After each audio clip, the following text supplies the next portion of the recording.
আসসালামু আলাইকুম। হ্যালো বন্ধুরা, নতুন একটি মজাদার চকলেট পুডিংয়ের রেসিপি নিয়ে আবারও তোমাদের মাঝে চলে আসলাম। আজকে আমি তৈরি করব চকলেট পুডিং, যেটা কিনা ছোটো থেকে বড় সবাই খেতে খুবই পছন্দ করে। আজকে আমি যেভাবে চকলেট পুডিংটা তৈরি করলাম সেটাই আজকে তোমাদের সাথে শেয়ার করব। আমি কিন্তু চকলেট পুডিংটা ডিম ছাড়া তৈরি করেছি। চাইলে তোমরাও ঝটপট এভাবে তৈরি করে নিতে পারো খুবই মজাদার চকলেট পুডিং। প্রথমে আমি একটি পাত্রে চিনি দিয়ে দিলাম পরিমাণ মতো। এরপর চিনি দেওয়া শেষ হয়ে গেলে এর ভিতরে আমি সামান্য পরিমাণ লবণ দিয়ে দিব। মিষ্টি জিনিসে সামান্য পরিমাণ লবণ দিলে খেতে খুবই ভালো হয়। এরপর আমি দিয়ে দিব লিকুইড দুধ। এখানে আমি হাফ কেজি দুধ নিয়েছি।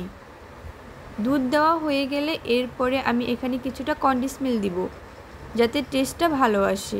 চাইলে দিতেও পারেন, আবার স্কিপ করতে পারেন। তারপর এখানে আমি 2 টেবিল চামচ পরিমাণ ডিপ্লোমা গুঁড়া দুধটা ইউজ করেছি।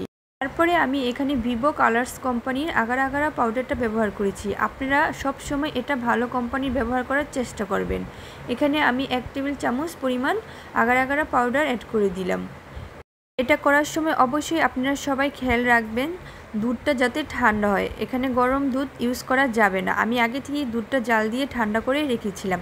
এরপরে আমি এখানে কোকো পাউডার ইউজ করেছি। কোকো পাউডারটা আমি এই ব্র্যান্ডের ইউজ করেছি, আপনারা চাইলে করতে পারেন। এই ব্র্যান্ডের কোকো পাউডারটা খুবই ভালো হয়। তারপর 2 টেবিল চামচ পরিমাণ কোকো পাউডার দিয়ে দিলাম। এরপরে আমি এখানে কিছুটা চকলেটও ইউজ করেছি। এটা অপশনাল, আপনারা চাইলে দিতেও পারেন, নাও দিতে পারেন। আমার বাচ্চারা চকলেট খেতে পছন্দ করে, তাই আমি এখানে বেশি করে পরিমাণ চকলেট ইউজ করেছি।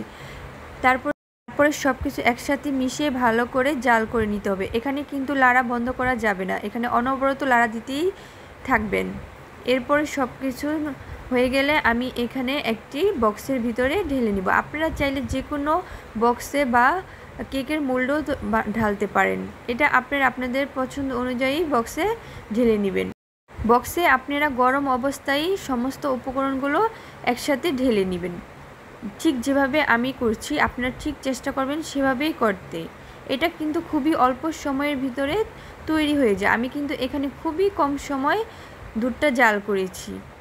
তারপরে এই তো আমার সব কিছু দেওয়া হয়ে গেছে। এখন আমি এটাকে ঠান্ডা করতে রেখে দিব। আমি এখানে ফ্যানের নিচে 40 মিনিট রেখে এটাকে সেট করে দিয়েছি।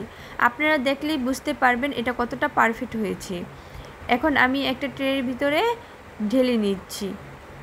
দেখুন কি সুন্দর পারফেক্টভাবে আমার পুডিংটা তৈরি হয়ে গেছে। আমি কিন্তু এখন পর্যন্ত এটা ফ্রিজে রাখিনি, আপনাদের দেখানো সুবিধার্থে আমি এখানে কিছুটা কেটে দেখাচ্ছি। দেখুন কতটা পারফেক্ট হয়েছে। আপনারা যদি আমার দেখানো প্রসেসিংয়ে তৈরি করুন, অবশ্যই আপনাদেরটাও এভাবে পারফেক্ট হবে। এটা যে খেতে কতটা মজা হয়েছে তা বলে বোঝানো যাবে না। চাইলে আপনারাও দোকান থেকে কিনে না খেয়ে বাসায় মজাদার ডিম ছাড়া চকলেট পুডিং তৈরি করতে পারেন, যেটা কিনা ছোট বড় সবারই খেতে খুবই পছন্দ। আমার ভিডিওগুলো যদি আপনাদের কাছে ভালো লেগে থাকে তাহলে অবশ্যই আমার চ্যানেলটা সাবস্ক্রাইব করে আমার পাশে থাকবেন। আজকের মতো এই পর্যন্তই। নতুন কোনো ভিডিও নিয়ে আবার দেখা হবে। সেই পর্যন্ত সবাই ভালো থাকুন, সুস্থ থাকুন। আল্লাহ হাফেজ।